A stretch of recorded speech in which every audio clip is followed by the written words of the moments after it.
Every single Friday, the team at Local Waste presents a little something we call Trash Talk.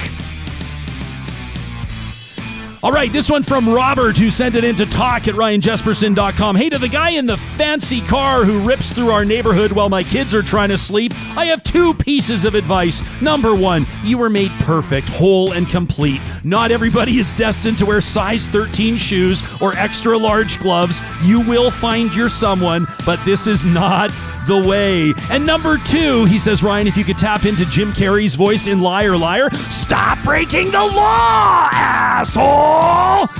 Robert says, have a great weekend, Sarah, Sam, Ryan, and all the real talkers. Stay safe and be well. Very positive from Robert. How about this one from Jarrett, who says, I've read and reread W. Brett's idiotic tweet to that doctor about 50 times, and I still can't understand what not a Calgary doctor and NDP voting doctor actually means. And then this follow-up about how much Dr. Vipon invoiced the people of Alberta was even more trash. That from Jarrett in Red Deer. How about this one from Shalane, who says, against better judgment, I read an article about Tucker Carlson saying kids wearing masks is child abuse. So I asked my 6, 8, and 12-year-olds what they thought about wearing masks over the past year. My 12-year-old says she wants to wear a mask for her safety. My 6-year-old says he loves his Edmonton Oilers mask. I told my 8-year-old son why I was asking and what Carlson said, and then he said, Mom, that guy's probably friends with Donald Dump and should just go into the trash. Shalane says, if that's not trash talk worthy, I don't know what is. Donald Dump. How about this one from Tyler, who says, isn't it a bit funny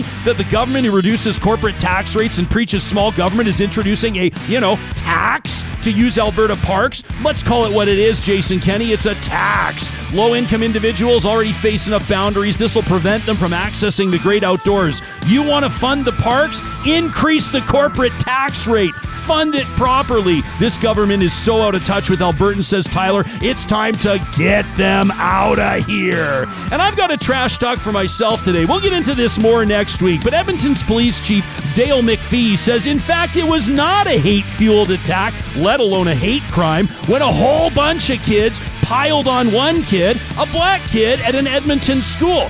They utilized the N-word as they twisted him around, beat him, concussed him, and put him in hospital. Now, he says, we've talked to the hate crimes unit, it's not a hate crime at all. In fact, it was a consensual altercation with unfortunate language used. I don't know, Chief. If it walks like a duck and quacks like a duck, it sure as fuck sounds like a duck to me. The N-bomb makes it hate. I don't care whether or not it qualifies in the courts as a hate crime. People expect leadership from police officers, especially at the top. And to restore faith, it's important to approach this with the professionalism people expect from law enforcement. You tell people of color in the city of Edmonton that there's not a problem. I'm sure they'll have a message back to you.